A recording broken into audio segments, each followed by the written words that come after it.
Hi,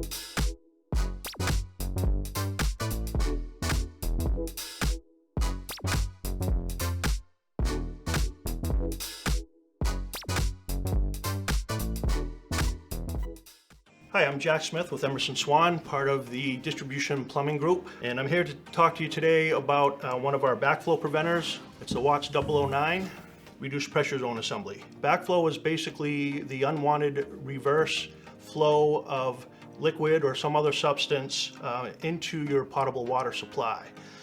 So obviously we want to protect against that, and that's where the backflow preventer comes in. You have a high hazard device or a low hazard or non-hazard device.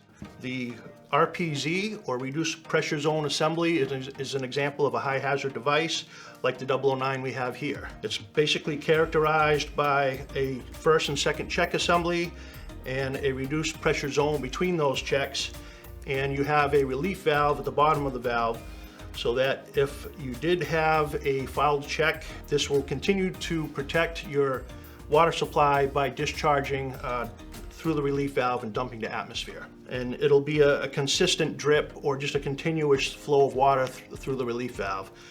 The other scenario that we often run into would be if you have fluctuating pressures, the valve is going to spit periodically to maintain the pressure differential between those checks. So if it's an intermittent on and off again discharge out the relief valve, then you can assume that you've got fluctuating pressures on one side or the other of the valve. If you close that downstream valve while the valve is discharging and it stops that discharge from the relief valve, you can confirm that you've got a fouled second check that's no longer protecting against back pressure. If closing that downstream valve does not affect the rate of the discharge, the next step would be to open the number 4 test cock. Got a screwdriver slot here to open that test cock. You are going to want to shield it with a cup or your hand or something because water is going to come out of it. But essentially you're creating a flow, simulating a demand for water. And if doing so affects the rate of the discharge from your relief valve, you can pretty much confirm that you have a fouled first check. You may be wondering what this little device is on the bottom of the relief valve.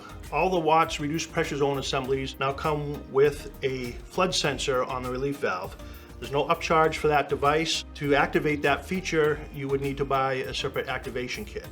And what it does is it gives you the option to get an alert whenever this valve is discharging. One would allow you to connect to a BMS system or a building management system. And there's another option of a cellular kit where you can actually get notification to your phone via text or email whenever the valve is discharging.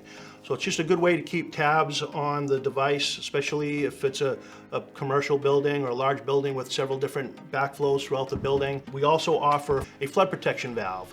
It's a ACV valve or automatic control valve that would be installed upstream of the device so that when you do have a discharge, there's a flow sensor in the discharge piping that would activate a solenoid valve and actually close that shutoff valve to shut off the supply to the device so that it doesn't continue to discharge and cause a catastrophic flood situation. When it comes to servicing an RPZ like the Watts 009 that I have here, you don't need any special tools. It's very easy to remove the cover off the top of the device. So once you have the cover bolts off, you want to remove that cover. The relief valve is going to be captured to the inside of the cover. There is a red rubber O-ring on the top of that relief valve assembly. As you can see here, this one's torn. So that's going to be an issue. That's something you want to look at. You also want to inspect the integrity of the diaphragm on the relief valve. Next step is to remove the spring and the retainer that keeps the first and second check separated under pressure. With the direction of flow in this direction, your first check is going to be to your left on the supply side of the valve. Again, no special tools required, but upon removing that first check, what you really want to look at is the rubber disc that's inside of that check assembly. And to get at that, if you give a quarter turn to the face of that check assembly, it's going to all come apart they call this a bayonet fitting. What you want to focus on is that red rubber disc in the check assembly. If you look closely, you'll notice there's a fine line indented into that rubber. That's where the point of contact with the rest of the cage. And any kind of debris on that indentation is going to cause problems. Although it is less common that you're gonna have an issue or any debris in the second check. Same thing applies here. Quarter turn, you can open it up and inspect that rubber seat disc. The spring tension on the second check is much lighter than it is on the first check. They're not interchangeable, so you have to make sure that you put them back in the correct order. If you have any questions, just reach out to one of your Emerson Swan representatives and we'd be happy to help. Thank you.